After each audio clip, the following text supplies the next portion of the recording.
नमस्कार और आपका स्वागत है पेस हॉस्पिटल पॉडकास्ट में। आज हम एक महत्वपूर्ण विषय पर चर्चा करने जा रहे हैं, यूरेथ्रल स्ट्रक्चर।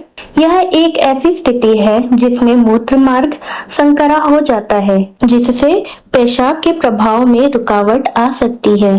यदि समय पर इसका उपचार ना किया जाए तो यह आगे चलकर कई गंभीर समस्याओं का कारण बन सकता है। यूरेथ्रल स्ट्रक्चर के कारण कई लोगों को पेशाब करने में कठिनाई, कमजोर मूत्र प्रभाव, बार बार संक्रमण या मूत्राशय से जुड़ी समस्याओं का सामना करना पड़ सकता है। इसलिए इसके लक्षणों को समझना और समय पर सही उपचार लेना बेहद आवश्यक है। आज हमारे साथ जुड़ रहे हैं डॉक्टर अभीक देवनाथ, एक प्रसिद्ध कंसल्टेंट लेपारोस्कोपिक यूरोलॉजिस्ट, एंडोयूरोलॉजिस्ट और किडनी सर्जन, जिन्हें मूत्र मार्ग संकुचन सहित विभिन्न मूत्र संबंधित समस्याओं के निदान, उपचार और आधुनिक सर्जिकल प्रोसीजर्स में व्यापक अनुभव है। इस पॉडकास्ट में हम जानेंगे यूरेथ्रल स्ट्रक्चर क्या होता है, इसके मुख्य कारण और प्रकार, इसके लक्षण और संभावित जटिलताएं, और सबसे महत्वपूर्ण इसके निदान और आधुनिक उपचार के विकल्प। Doctor Abhik Devnath, Pace hospital Hyderabad हाईटेक सिटी में हमारे साथ जुड़ने के लिए आपका धन्यवाद। आइए सबसे पहले यह समझते हैं कि मूत्र मार्ग में सिकुड़न क्या होती है। पुरुषों में मूत्र मार्ग का लेंथ लगभग 20 से 25 सेंटीमीटर का होता है। मूत्र मार्ग यूरिनरी ब्लैडर से पेशाब को बाहर तक ले आता है। मूत्र मार्ग के सामने वाले हिस्से को एंटीरियर यूरेथ्रा कहते हैं। जब इस एंटीरियर यूरेथ्रा में कोई सिकुड़न होती है तो इसको हम यूरेथ्रल स्ट्रक्चर यानी कि मूत्र मार्ग संकुचन कहते हैं। डॉक्टर अभीक, मूत्र मार्ग संकुचन का वर्गीकरण क्या है? मूत्र मार्ग संकुचन को विभाजन करने के लिए इसको 3 तरीके से हम विभाजित कर सकते हैं। एक पहला है कि ये किस जगह पे है। मूत्र मार्ग के कई हिस्से होते हैं। ये हो सकता है कि बल्बार यूरेथ्रा में हो, या फिर पेनाइल यूरेथ्रा में हो, या फिर जहां पे मूत्र मार्ग खत्म हो रहा है यानी कि मेटस पे भी हो सकता है, या सबमेटल रीजन पे हो सकता है, या फिर अगर पूरा ही एंटीरियर यूरेथ्रा यानी कि पूरा ही सामने के मूत्र मार्ग में अगर संकुचन है तो उसको हम पैन एंटीरियर यूरेथ्रल स्ट्रक्चर कहते हैं। इसके अलावा हम इसको इसके चौड़ाई के हिसाब से भी विभाजन कर सकते हैं। एक मूत्र मार्ग के जहां पर जिस जगह पर रुकावट है उस जगह पर जो चौड़ाई है पेशाब के मूत्र मार्ग की, उसको हम फ्रेंच नंबर से डिनोट करते हैं। अगर मान लीजिए कि पेशाब का रास्ता यानी कि मूत्र मार्ग का चौड़ाई अगर 6 फ्रेंच है, इसका मतलब कि उसकी चौड़ाई 2 मिलीमीटर यानी कि 6 डिवाइडेड बाई 3 यानी कि 2 मिलीमीटर का है। तो इस तरीके से हम पेशाब के रास्ते की चौड़ाई के हिसाब से मूत्र मार्ग के संकुचन को डिनोट कर सकते हैं कि वो किस फ्रेंच का स्ट्रक्चर है। तो या तो 6 फ्रेंच का स्ट्रक्चर हो सकता है, 8 फ्रेंच, 10 फ्रेंच, 12 फ्रेंच का स्ट्रक्चर भी हो सकता है। साधारणतः बिना बीमारी के मूत्र मार्ग की चौड़ाई लगभग 18 से 21 फ्रेंच की होती है, और 10 फ्रेंच के कम अगर मूत्र मार्ग की चौड़ाई हो जाए तभी सिम्टम्स यानी कि पेशाब के रास्ते में तकलीफ या लक्षण पैदा करते हैं। सो डॉक्टर, मूत्र मार्ग में सिकुड़न का कारण क्या है? आज से तकरीबन 10 से 20 साल पहले की अगर मैं बात कहूं तो पेशाब के मूत्र मार्ग में संकुचन होने का एक आम कारण था इन्फेक्शन। पेशाब के रास्ते में जॉन इन्फेक्शन के होने के कारण या उसके पश्चात पेशाब के रास्ते में संकुचन होता था। लेकिन आजकल सेफ सेक्स प्रैक्टिस के वजह से इन्फेक्शन द्वारा होने वाली मूत्र मार्ग की संकुचन की मात्रा कम हुई है। आजकल ज्यादातर मूत्र मार्ग संकुचन के कारण अननोन यानी कि इडियोपैथिक माने जाते हैं। इसके अलावा चोट लगने पे यानी कि ट्रॉमेटिक यूरेथ्रल स्ट्रक्चर, या फिर इसके दूसरे कारण हो सकते हैं सूजन। पेशाब के रास्ते में सूजन से यूरेथ्रल स्ट्रक्चर यानी कि संकुचन बन सकता है। एक आम इन्फ्लेमेटरी बीमारी का नाम है लाइकेन स्क्लेरोसिस या BXO यानी बेलेनाइटिस जेरोटिका ओब्लिटरेंस। क्या आप मूत्र मार्ग संकुचन के लक्षणों को समझा सकते हैं?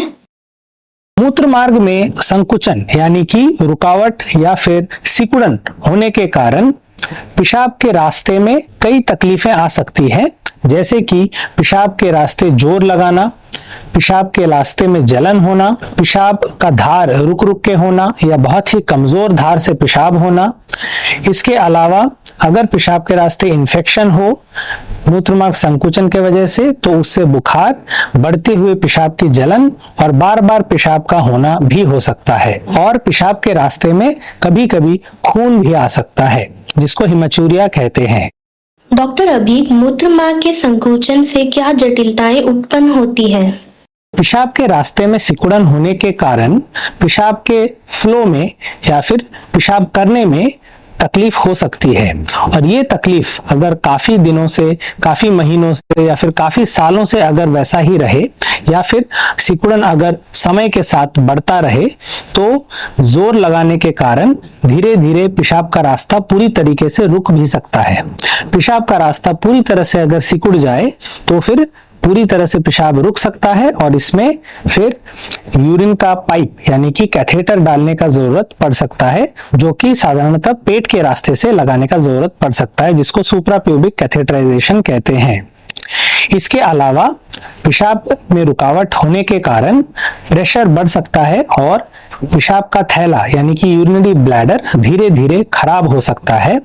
इसके अलावा ये प्रेशर किडनी तक भी पहुंच सकता है और किडनी में भी सूजन पैदा कर सकता है, जिसको हाइड्रोयूरेटरोनेफ्रोसिस कहते हैं। और इस प्रेशर चेंज के बाद धीरे धीरे समय के साथ किडनीज फेल भी हो सकते हैं या खराब भी हो सकते हैं। बहुत सालों तक अगर पेशाब के रास्ते में सिकुड़न हो तो पेशाब के रास्ते में इन्फेक्शन एवं पेशाब के रास्ते में स्टोन भी बन सकता है। क्या आप मूत्र संकुचन के निदान के बारे में बता सकते हैं? मूत्रमार्ग संकुचन वाले लक्षण जब मरीज में होते हैं तो एक यूरोलॉजिस्ट पहले CUE यानी कि कंप्लीट यूरिन एग्जामिनेशन करते हैं और यूरोफ्लोमेट्री करते हैं।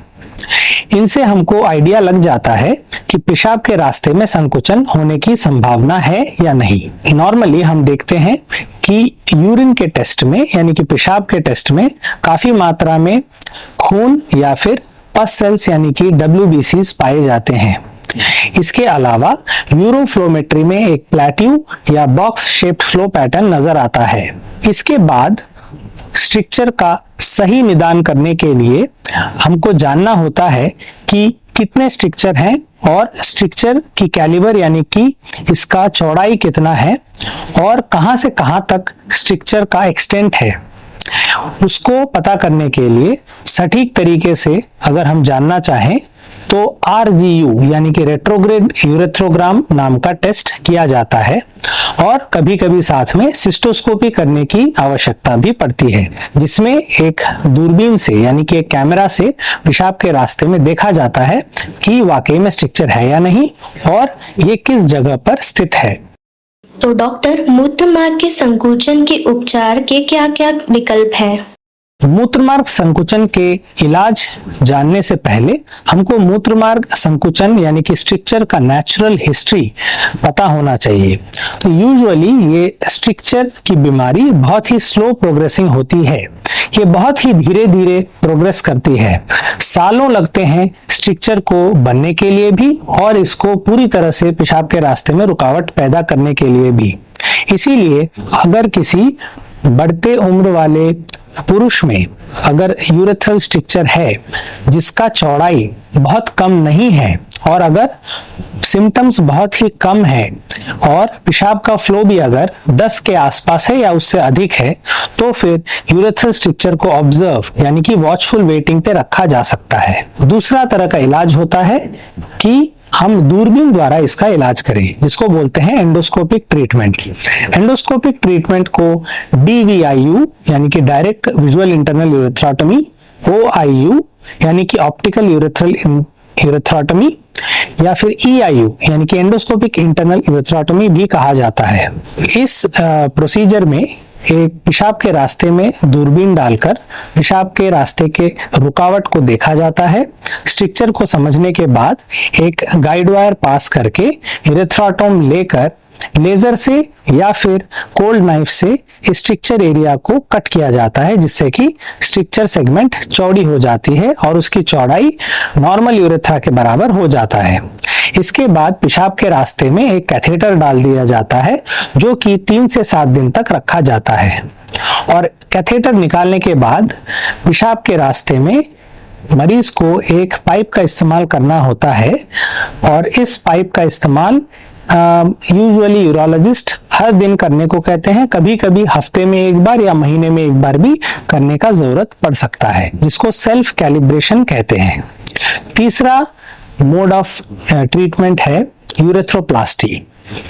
जहां पे पेशाब के रास्ते में रुकावट है, उस रुकावट को पूरी तरह से हटाकर एक अच्छे पेशाब के रास्ते को दूसरे तरफ अच्छे पेशाब के रास्ते से जोड़ा जा सकता है, या फिर इस गैप को एक मुंह के अंदर के चमड़े का ग्राफ्ट लेकर जोड़ा जा सकता है, जो एक तरह का प्लास्टिक सर्जरी है। इसको कहते हैं BMG यूरेथ्रोप्लास्टी या बक्कल म्यूकोजल ग्राफ्ट यूरेथ्रोप्लास्टी। इस प्रोसीजर का सक्सेस रेट बहुत ही अच्छा है और लगभग 90% के आसपास है। डॉक्टर अबीक, मूत्रमार्ग संकोचन से बचाव के क्या उपाय हैं? सेफ सेक्स प्रैक्टिस से हम पेशाब के रास्ते के संकुचन से बच सकते हैं। पेशाब के रास्ते में कभी कभी जॉन इन्फेक्शन के कारण भी स्ट्रक्चर पैदा होते हैं। अगर हम सेफ सेक्स प्रैक्टिस को अडॉप्ट करते हैं तो फिर पेशाब के रास्ते में जॉन इन्फेक्शन होने की संभावना लगभग ना के बराबर होगी और उसके कारण बनने वाले स्ट्रक्चर से हम बच सकते हैं। क्या यूरेथ्रल स्ट्रक्चर को ठीक किया जा सकता है? पेशाब के रास्ते यानी कि मूत्रमार्ग के संकुचन का इलाज संभव है और ये सर्जरी द्वारा ही संभव हो सकता है। क्या यूरेथ्रल स्ट्रक्चर घातक है?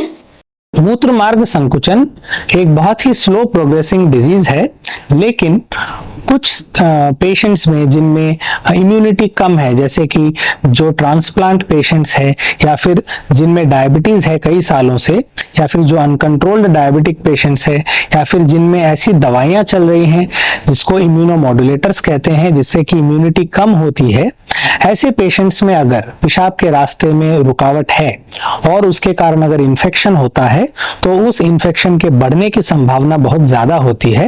ये इन्फेक्शन अगर किडनी तक फैलता है या फिर ब्लड में फैलता है तो इससे सेप्सिस होकर जान जाने की खतरा भी हो सकती है। इसके अलावा अगर बहुत सालों से स्ट्रक्चर है तो स्ट्रक्चर के कारण किडनी में सूजन हो सकती है, जिसको हाइड्रोयूरेट्रोनेफ्रोसिस कहते हैं, और जिसके बाद किडनीज फेल होने की संभावना भी होती है। अगर किडनीज फेल होती है तो उससे भी स्ट्रक्चर के कारण जान का खतरा हो सकता है। पर से स्ट्रक्चर के वजह से तो जान नहीं जाती है, पर स्ट्रक्चर के रहते हुए जो जटिलताएं हैं इसके वजह से हमारे प्राण में खतरा हो सकता है। तो डॉक्टर, क्या यूरेथ्रल स्ट्रक्चर अपने आप ठीक हो सकता है? मूत्रमार्ग संकुचन खुद से हील नहीं होता है, इसके लिए उसका इलाज करना पड़ेगा, यानी कि ऑपरेशन का इलाज करना जरूरी है। डॉक्टर अबीक, क्या यूरेथ्रल स्ट्रक्चर को बिना सर्जरी के ठीक किया जा सकता है? यूरेथ्रल स्ट्रक्चर का इलाज सर्जरी ही है, लेकिन इस बारे में अगर हम और डिटेल में देखें तो जो इन्फ्लेमेटरी स्ट्रक्चर्स है, जैसे कि जब BXO बीमारी होता है उसके कारण जब स्ट्रक्चर बनता है तो ऐसे स्ट्रक्चर के ऑपरेशन के बाद, यानी कि यूरेथ्रोप्लास्टी या यूरेथ्रोटमी के बाद पेशाब के रास्ते में, ताकि ये स्ट्रक्चर दोबारा जल्दी से ना आए या फिर इसके आने का रिकरेंस रेट अगर कम करना चाहें तो उसके लिए हमें पेशाब के रास्ते में टॉपिकल ट्रीटमेंट यानी कि दवा या मलहम लगाने का जरूरत पड़ता है। यूजुअली ये स्टेरॉइड या इम्यूनोमॉड्यूलेटर ऑइंटमेंट्स होते हैं, जैसे कि क्लोबेटासोल या टैक्रोलिमस। इससे पेशाब के रास्ते में दोबारा रुकावट आने के चांसेस कम होते हैं। क्या यूरेथ्रल स्ट्रक्चर दोबारा हो सकता है? पेशाब के रास्ते में रुकावट जब होता है तो उसको जब ऑपरेशन किया जाता है, अगर हम DVIU, OIU या EIU करते हैं तो फिर दोबारा स्ट्रक्चर आने के चांसेस होते हैं।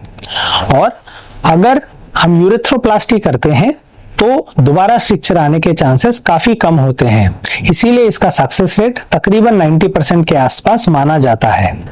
इसके अलावा कुछ स्ट्रिक्चर ऐसे होते हैं जो BXO के कारण हो, तो ऐसे स्ट्रिक्चर्स बार बार आ सकते हैं और इनका रिकरेंस रेट काफी ज्यादा होता है, लगभग 10 से 20% के आसपास होता है। क्या यूरेथ्रस स्ट्रिक्चर बांझपन का कारण है? मूत्रमार्ग के संकुचन से नॉर्मली बांझपन नहीं होता है, पर अगर टीबी इन्फेक्शन हो तो पेशाब के रास्ते के साथ साथ जो सीमेन का रास्ता है, यानी कि जो धात का रास्ता है, जैसे कि vas deferens, ejaculatory duct, seminal vesicle या फिर एपिडिडाइमिस में भी सिकुड़न पैदा हो सकती है और इसके वजह से इनफर्टिलिटी या बांझपन हो सकता है। तो डॉक्टर, क्या मूत्रमार्ग में रुकावट के कारण इरेक्टाइल डिसफंक्शन हो सकता है? पेशाब के रास्ते में रुकावट होने के कारण स्तंभन दोष तो नहीं होता है, लेकिन जब हम DVIU, EIU या OIU ट्रीटमेंट करते हैं तो जब कट लगाए जाते हैं तो इसके कारण कैवर्नस लीक के वजह से कभी कभी इरेक्टाइल डिसफंक्शन यानी कि स्तंभ दोष हो सकता है। यूजुअली ये टेम्पररी होता है और समय के साथ ठीक भी हो जाता है, पर से यूरेथ्रल स्ट्रिक्चर यानी कि संकुचन के वजह से इरेक्टाइल डिसफंक्शन नहीं होती। डॉक्टर अभीक देवनाथ, एक अंतिम प्रश्न, क्या बढ़ा हुआ प्रोस्टेट जिसे हम BPH कहते हैं मूत्र मार्ग में रुकावट पैदा कर सकता है? प्रोस्टेट के बड़े होने से पेशाब के रास्ते में रुकावट का कुछ खास संबंध है नहीं, लेकिन ऐसा पाया गया है कि जिन मरीजों में प्रोस्टेट बड़ा होता है, कभी कभी उन मरीजों में पेशाब के रास्ते में रुकावट भी मिल जाता है। ऑपरेशन के दौरान जब हम प्रोस्टेट की ऑपरेशन करते हैं उस समय पेशाब के रास्ते में जहां संकुचन है उसका भी इलाज यूरेथ्रोटोमी द्वारा किया जाता है।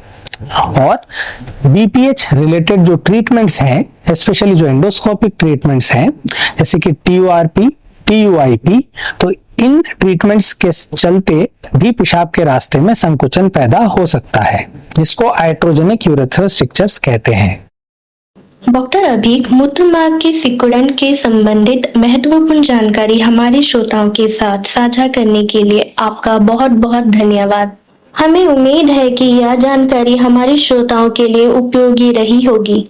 यूरेथ्रस स्ट्रिक्चर को बेहतर तरीके से समझना, इसके लक्षणों को पहचानना, जोखिम कारकों के बारे में जागरूक रहना और सही समय पर उपचार के विकल्पों के बारे में जानना आपकी सेहत और जीवन की गुणवत्ता को बेहतर बनाने में महत्वपूर्ण भूमिका निभा सकता है। अगर आपके मन में यूरेथ्रस स्ट्रिक्चर से जुड़े कोई सवाल या लक्षण दिखाई देते हैं, जैसे पेशाब में कठिनाई, बार बार संक्रमण या मूत्र रुक रुक कर आना, तो बिना देर किए किसी अनुभवी यूरोलॉजिस्ट को परामर्श जरूर करें। हम जल्दी मिलेंगे पेस हॉस्पिटल पॉडकास्ट के और एक जानकारीपूर्ण एपिसोड में। तब तक जागरूक रहे, सक्रिय रहे और अपनी सेहत का ख्याल रखें। धन्यवाद।